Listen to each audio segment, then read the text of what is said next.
Están aquí con nosotros en el estudio del Destape, milagrosamente, ahora vamos a aclarar por qué milagrosamente, los señores Fernando Soriano y Pablo Perantuono. Muchas gracias, amigos, por haber venido. Autores de un libro que acaba de salir el fin de semana, ya está en librerías, que es la biografía del Turco Asís. ¿Cómo andan? ¿Todo bien? Sí, señor. Sí. Todo bien, por suerte. Sí, lo de milagrosamente es porque el tema del horario es un tema... fue dura la negociación. Sí, es muy. Lo tenés que tomar como un elogio, como el amor que te tenemos. Gracias. Que podemos madrugar para. Sí, para no, dije que estaba Fernández Moore, por eso vinieron. Exactamente, sí. Sí. Que nos debe plata, entonces Claro. Bueno, si lo logran lo después. encontramos, ahora lo apretamos. ¿El Turco Asís era de madrugar o es un hombre de la noche? No, es un tipo que duerme 6 horas por día. Sabemos todo del Turco. Claro, por eso, acaban de clavar una mega biografía de 700 páginas. De 620 páginas. 620 páginas del Turco Asís. Gran personaje de nuestra Exactamente. Sí. nuestra vida. Sí, exactamente. ¿Y duerme 6 horas? 6 horas diarias desde que es adolescente. ¿Pero en qué momento del día las duerme? ¿Al horario? No es un hombre de la noche. No ha sido un hombre de excesos. No ha sido un hombre de excesos. Ha sido un hombre moderado. Sí. Pese a que pertenece a una generación que hizo de la noche porteña uno de sus refugios, él no. Sin embargo, porque es un tipo muy vitalista, ¿no? Y nunca dejó de laburar y nunca dejó de escribir, etcétera. ¿Y sigue? ¿Qué edad Sí, tiene claro. ahora el Turco? 77, ¿no? 78. 78. Y sigue 78. hiperactivo, ¿no? Muy activo, exactamente. Sí. Sí. ¿Y por qué? ¿Cómo se les ocurrió? ¿En qué momento? Me gusta la respuesta que tiene Peran. Dale a vos. No sé, no lo sé. ¿No saben por qué? ¿Cuál es? No sé. No, sí. Dale. No, es un personaje que para nosotros, bueno, además de que es periodista, escritor, un hombre público, a través de la historia del Turco Asís vos podés contar la historia de la Argentina de los últimos 50 años. Porque además ha sido un personaje que ha tenido mucha presencia en la vida pública en distintos andariveles. Periodismo, literatura, diplomacia / política y medios. De manera que es un tipo, para nosotros, terminó siendo un tipo muy interesante y terminó siendo un tipo fascinante. Después de habernos introducido en su vida y haber entrevistado a tanta gente, etcétera, terminó siendo un tipo, la verdad que muy pintoresco. Te completo con algo que me parece interesante. Es para sintetizarlo, hacer una línea rápida, es un pibe, un vendedor ambulante del conurbano de Villa Domínico, que cruza el riachuelo, se hace escritor medio por la fuerza del cielo, para llamarlo de alguna manera, porque encuentra ahí una manera de vincularse con el mundo que le fascina, que es el porteño, se hace periodista, entra a un taller literario, empieza a escribir, escribe muy bien, entra en Clarín, es el primer enemigo público de Clarín, Sí. Entra en un ostracismo, después se hace embajador, rescatado por Menem, empieza a defender a Menem, o sea, sus oscilaciones de alguna manera conectan con un montón de cosas de las que nos pasó. O sea, creo que el libro sirve para entender también, o por lo menos poner en perspectiva, un montón de cosas que pasan ahora que son consecuencias de los últimos 40, 50 años. Sí. Eso que decían de Clarín es fantástico. Uno de los libros, tiene un montón de libros, no sé exactamente, ustedes sabrán cuántos, pero el libro ese Diario de la Argentina es tremendo, porque no solo tiene una pluma maravillosa, sino que desnuda. Él estuvo en toda la dictadura en Clarín, ¿no? Entró en 1976 y se fue en 1982. Claro, o sea, exactamente la dictadura. Exactamente la dictadura. Y te cuenta, ¿no? Lo que era esa reacción, cómo se decidía, y todo con seudónimos, que es muy divertido. porque tenés Sí, que entrar- con alteraciones, en algunos casos sutiles, en otros no tanto, de los Sí. apellidos de sus compañeros. Ahí hay toda una caterva de gente enojada el día de hoy todavía, Claro. que no le habla, que lo odia, Sí, sí, que- visceralmente. Así como contaba cosas políticas, contaba intimidades sexuales. Exactamente. Sí. Todo. De todo tipo, sí. Eso le vale un ostracismo, un destierro que le dura casi 20 años. O sea, la decisión de las autoridades de Clarín, que en ese momento eran Ernestina Herrera Noble y Manieto, de hacerle el vacío total en todos lados, es decir, se deja de publicar reseñas de sus libros, se deja de mencionarlo. Él recién vuelve a ser mencionado y nosotros lo contamos de manera muy detallada. Vuelve a ser mencionado recién cuando a Clarín y a La Nación sobre todo no les queda otra, que es cuando él se hace, no embajador, sino cuando se hace secretario de Cultura, que es después incluso. Ahí ya no les queda otra, era el secretario de Cultura. Pero eso fue en el 94, entre el 83-84 y el 94, que son casi exactamente 20 Silencio. años, lo condenan a un ostracismo total. Él se iba a escribir por acá, un cafecito que está acá cerquita, ¿cómo se llama? El Galeón. El Galeón. Sí, acá en Santa el de la Fe. esquina de Santa Santa Fe y Gurruchaga. frente a la comisaría. Y ahí él escribía en sus clásicos cuadernos de tapa dura todo el día a día del ostracismo, ¿no? Que la pasó bastante mal. Muy mal. La pasó muy mal. Y bueno, nosotros entrevistamos a más de 100 personas, incluso algunas que nos han contado, sí, pasé, por ejemplo, Camilo Sánchez, un gran periodista que ahora está en el mundo editorial, poeta, escritor de novelas. Por ejemplo, nos cuenta que un día lo ve, pasa por la puerta del Galeón y lo ve del otro lado de la ventana, escribiendo en el cuaderno, y se saludan así, y bueno, entra a saludarlo. Y ellos se conocían de la redacción de la revista Libre. Y el turco le dice, quédate a tomar un café. Y le dice, me tengo que ir, no puedo, estoy yendo a otro lado. ¿Vos también? Le dice él. Como diciendo, ni vos, ¿no? Entonces ese momento fue muy duro para él, muy duro. Y está condensado en una novela de él que se llama El cuaderno del acostado, que para mí es una de las mejores. ¿Cómo es la transformación de un tipo así en alguien el cual cada vez que hoy dice algo, estamos todos mirando qué dijo el Turco Asís, qué quiso decir con este tuit? Porque sigue escribiendo medio enigmático y habla enigmático.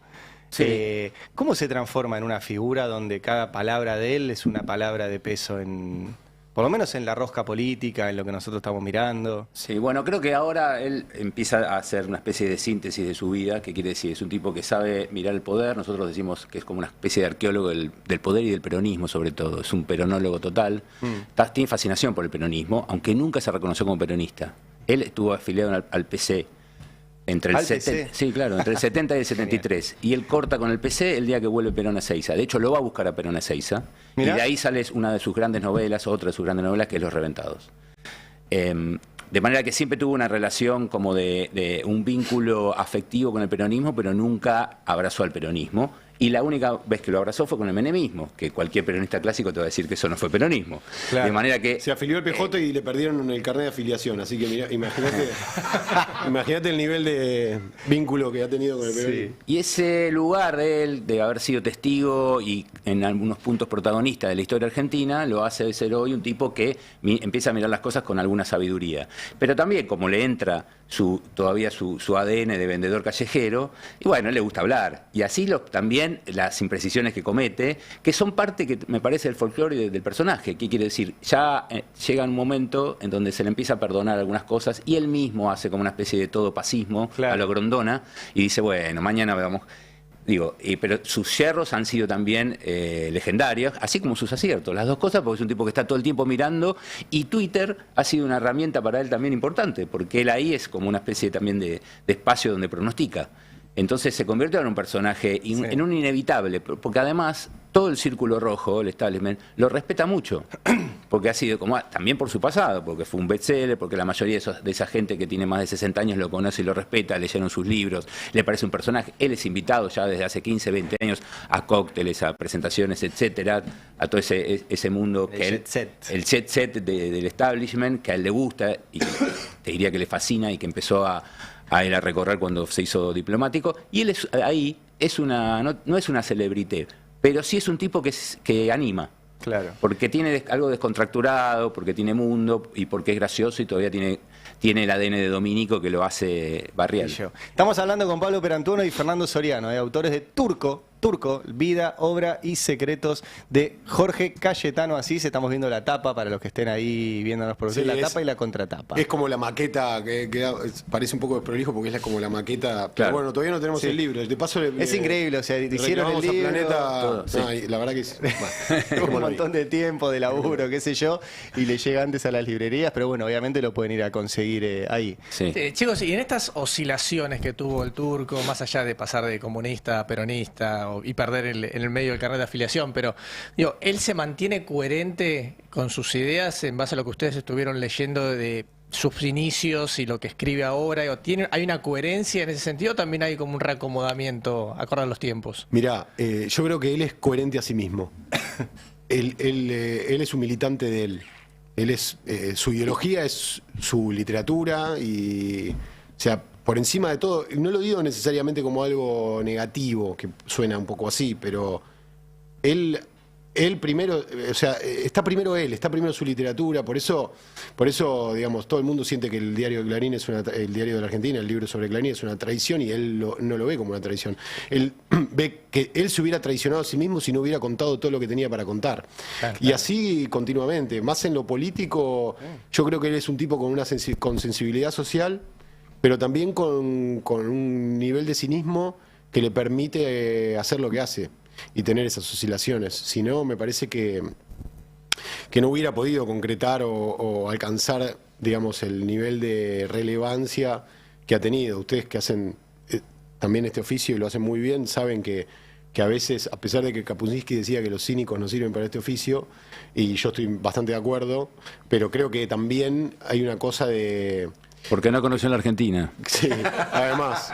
Pero hay algo de lo que vos ayer también lo comentabas, Pablo, que sin esa especie de cinismo no podés continuar. En algún momento no podés seguir, sobre todo con las contradicciones mismas que él se ha planteado, ¿no? A lo largo de su trayectoria. Sí, y fue novelista, periodista. Es Funcionario, analista político. Todo eso. ¿Qué es más de todo eso? Y en algún momento, ¿operó el Turco Asís? ¿Operaba? En algún momento se lo vinculó mucho sus fuentes de información con servicios inclusive de inteligencia. ¿Tocan ese punto? Él es un narrador. Él siempre dice, mi universo o mi patria es la palabra. Y hay un poco de eso. Y un narrador es un narrador tradicional, gráfico, digo, escritor, pero también es un narrador oral maravilloso. Entonces, eso me parece que si hay que definirlo a él, es eso. Y en cuanto a lo de las operaciones, bueno, él a partir de que se va de Clarín y sale Diario de la Argentina y se convierte en una especie de apestado y acostado, él se empieza a vincular con toda una especie de clase B del periodismo, que esos personajes paraban en el Florida Garden, que eran gente de ámbito financiero, gente de ese momento del Informador Público, que era un órgano de difusión de la derecha y más concretamente incluso de la Armada, de los servicios. Toda una caterva de personajes algunos oscuros, turbios, donde circula mucha información de los servicios, y él empieza a ser un personaje ahí también. Curiosamente, el que lo lleva a ese lugar es Sergio Renán, a quien conocía él un poco del ámbito, porque él se había convertido en un personaje de la cultura argentina, con Flores Robadas. Era un bestseller, había vendido casi 100.000 ejemplares. Y cine, además, llevada al cine. Exactamente, tiempo después se llevaba al cine, y ahí se convierte también de nuevo amigo de actores, sale con un par de actrices, etcétera, etcétera. Entonces Sergio Renán es el que lo introduce en el Florida Garden, y ahí conoce a personajes que son amigos hasta hoy. ¿Y charlaron con él? ¿Lo entrevistaron? Sí, Sí. charlamos 2 veces. Y Es una biografía no autorizada, hay que aclararlo, Claro, ¿no? sí, claro. Es una biografía no autorizada. pero con la posibilidad de haber hablado con él. Claro, no hablamos lo que nos hubiera gustado hablar. Ajá. Lo que pasa que lo rodeamos muy bien. Le rodeamos la manzana. Entonces un día le dijimos, Turco, tenés la manzana rodeada. Ya está. O salís o ¿le gusta? tenés el boleto picado. ¿Le gusta que haya salido un libro sobre él? Y lo inquieta. Yo ¿no? creo que le gusta y no le gusta. Exactamente, las dos cosas. lo inquieta mucho. Porque, sí. No lo vamos a spoilear, pero el final del libro es un poco sobre nuestra relación con él. Ah, y queda bastante bien reflejado ahí. Pero bueno, él nos ayudó, a su manera nos ayudó, que fue no cerrándonos los caminos. No empezó a llamar, che, no los atiendan No, estos. Al contrario. Al contrario. Mucha gente que nos veía, o sea, que respondía a nuestra consulta, nos decía que antes le había consultado a él, y en general la respuesta de él era, son buenos muchachos. Son buenos muchachos. Son buenos muchachos. ¿Por qué se cambió el apellido? Porque odiaba al padre. Sí, es una linda historia. esa. Para conocer a Asís, un poco la matriz emocional de Asís, es muy interesante ver la historia del padre. El padre es un personaje fascinante también, incluso digno de un cuento como mínimo. De hecho, él, su primera novela, entre comillas, porque es casi es un relato autobiográfico, es una biografía de su casa, que se llama Don Abdel Salim, y ese es el padre, y es la historia del padre. El padre era un falso abogado, muy mujeriego. Un chanta, básicamente. Un chanta típico chanta del conurbano. Típico chanta del conurbano. Se hacía hacer tarjetas que decía Jorge Saín, abogado, y no lo era. Montó un estudio sobre la avenida Mitre, en Avellaneda. El Turco ahí, su primer trabajo a los 15 años. No solamente su primer trabajo. No, sino su primer escarceo sexual, o más. En la oficina del En la papá. oficina del padre, con la secretaria. Bien. Nada, toda una... Sí, toda una cosa atmósfera muy de época, ¿no? Muy de época, ¿no? Muy de época. Todo eso está contado y un poco explica la naturaleza del Turco por ese padre. Él se cambia el apellido también. Él queda muy golpeado, dolido, impactado porque las tropelías del padre impactaban directamente en su casa. Él vivía con sus abuelas, dos abuelas, y su mamá y su hermana. Eran todas mujeres, era él y el padre, un padre ausente, un padre que estaba más en la calle, en los cafés y qué sé yo, que en la casa. Y entonces a él le impactaron un par de cosas. Por ejemplo, que la madre tenía como una especie de fobia, cada vez que le golpeaban la casa pensaba que se la venían a rematar, porque el padre siempre estaba en algún chanchullo que terminaba con la hipoteca de la casa, ¿no? Sí. Y bueno, eso lo lleva a convertirse más en Asís. Y además me parece una cosa también de la época, ¿no? De a veces cambiarse de apellido, de generar un personaje más allá de tu nombre propio, ¿no? Sí. Che, ¿sí? ¿Tienes una más? No. Ah, perdón. Bueno, no, una más tengo para preguntarle. ¿Cómo hicieron para laburar a cuatro manos y no cagarse a piñas? Y las teníamos ocupadas en el teclado. En el teclado, ¿no? Sí. Sí. Bueno, es fácil escribir así. De No, dos. Floriano es un tipo muy jodido, Sí. complicado. Nada, ¿viste? Fue toda una negociación dura. No hubo paritarias. Y bueno, yo como soy mayor que él, me impuse. Te llevaste todo. Me impuse, Perfecto. sí, No, exacto. me parece muy bien. Y las regalías lo mismo. Claro. Obvio. Escuchame. Compren el libro que le va todo a Pablo. No. Yo voy a responder en serio, porque con Padre Antonio no se puede hablar en serio. Para mi sorpresa, pero nosotros somos muy amigos y tenemos muchísima confianza y hemos trabajado juntos en redacción, pero nunca en una cosa así, en un emprendimiento tan así, tan potente, que le pones tantas cosas. Y para mí la experiencia fue alucinante porque medio que amalgamamos con mucha tolerancia el uno del otro y sabiendo escuchar, digamos, la opinión del otro y contemplarla. Creo que llegamos a un nivel donde vos vas a leer el libro y no te vas a dar cuenta quién escribió qué parte. Eso es que creo que es el objetivo. Fuerte, Es sí. el objetivo de una dupla que se pone a escribir, ¿no? Yo lo voy a decir, los dos escriben maravillosamente bien. Los dos son grandes periodistas, pero además... Muchas gracias. No, de verdad, Y eso escriben que no muy bien, trajimos cosa facturas. que los brutos como yo no sabemos escribir bien. Y yo cuando los leo a ellos digo, la puta que los parió. Si tengo el mismo teclado, la misma palabra, ¿cómo no puedo llegar a escribir así? Bueno, escriben los dos maravillosamente bien y el Turco Asís se merecía un libro de gente que escriba bien. Porque escribe maravillosamente bien el Turco Asís. obviamente. Sí, un poco sí. No, Sí. A mí me quedó una pregunta sobre Manieto. ¿Quién es? El rol de Manieto en el libro, ¿qué rol suena. ocupa? Espera, yo quiero... Vínculo. ¿Hablaron con voy a- Manieto? No. No. No, nadie habla con Manieto. Que me da mucha envidia. Yo tuve 17 años en Clarín, lo vi una sola vez y bueno, en fin.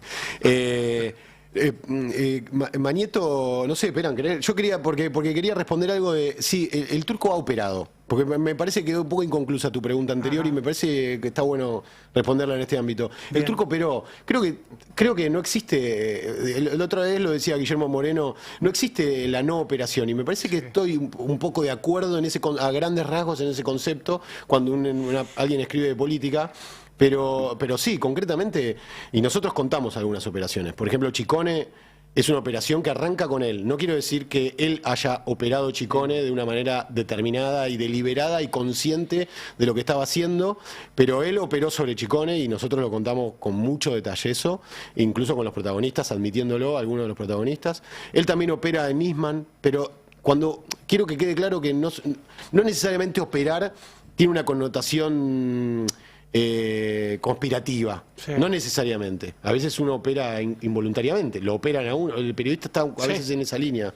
Y en ese caso también me parece que el Turco con Nisman se apuró o sea, él estaba despierto en Francia, o sea, le llevaba 4 o 6 horas de ventaja a nosotros. Entonces, cuando amaneció este país, él ya había tuiteado que Nisman era imposible que se hubiera suicidado y que lo habían matado. Y bueno, se la jugó, no sé qué pasó ahí, nosotros algo contamos de eso, pero quiero decir que él siempre, digamos, sobre todo desde su salida de Clarín, él siempre estuvo como operando con La Fuente, qué sé yo. No, y es un actor político. Y claro, Sí, es O una- sea, y está buenísimo las biografías, esto que decían al inicio. Como te permiten ver toda la historia a través de un Exactamente. actor político que se transforma en eso. Un tipo que habla y mueve. Sí, y con respecto a Manieto, voy a contar una anécdota que pinta bastante bien la relación entre ellos, que fue una relación asimétrica, por supuesto. No hace falta ni aclararlo, pero la decisión de que él deje de ser nombrado en el universo Clarín en 1984 la toma Manieto. Y se la comunica a su gente, a sus lugartenientes. Y por otro lado, él, eso por supuesto que lo padeció. Mucho tiempo después, a la salida de una embajada, curiosamente, el turco le dice a otro encumbrado periodista y columnista, que había estado en Clarín muchos años, le dice, che, ¿cómo hago para restañar la relación con Clarín, con Manieto, qué sé yo? Y este señor le dice, escribile un mail y decirle a tomar un café y él va a acceder. ¿Te parece? Sí, hacelo. A la semana, este conspicuo columnista ve una entrevista que le dicen al turco, le advierte, dice, pero deja de decir esas boludeces. No, dejá de hacerte el asís, ¿viste? O sea, si querés arreglar las cosas, dejá de bardear. Deja de bardear. Y el turco, obviamente, no puede con su genio, y a la semana hace un reportaje y dice, Manieto, ese contador de Chivilcoy. No, y además dice que París es como Chivilcoy, ¿no? Que es la ciudad de Manieto. O sea, como que enseguida lo ningunea y esta fuente como que lo Dice, bueno, dice, bueno, ya no, está. es imposible acercar estas partes. Amigos, gracias por haber venido. Primera entrevista que dan, ¿no? Exactamente. Primera entrevista, Perfecto, sí, por- sin el por libro. este libro. Lo Un conocen abrazo a Planeta. por los libros de Fer de marihuana, Fuimos Reyes, de Pablo Perantuono, pero bueno, primera para Turco, Vida, Obra y Secretos de Jorge Cayetano Asís, que ya está en librerías. Ya está en Sí, librerías. Así que la tienen en las librerías, no la tienen los Se lee rápido, porque mete miedo un poco el está volumen. Sí. Pero es un libro que está escrito, ya te dejo, Ari. Es un libro que está escrito de alguna manera, esto corre por mi cuenta, no sé si Pera no opina igual, pero de una manera casi cinematográfica. Entonces vos estás como viendo ahí una peli y la verdad es que se lee muy rápido. Así que no le tengan miedo al volumen. Ahora te voy a hacer una pregunta más. ¿Qué? Si hacen la película del libro, ¿quién tiene que interpretar a Asís? Uy, qué buena pregunta. Robert De Niro. ¿Pensamos? Chao. Habrá consecuencias. Habrá consecuencias.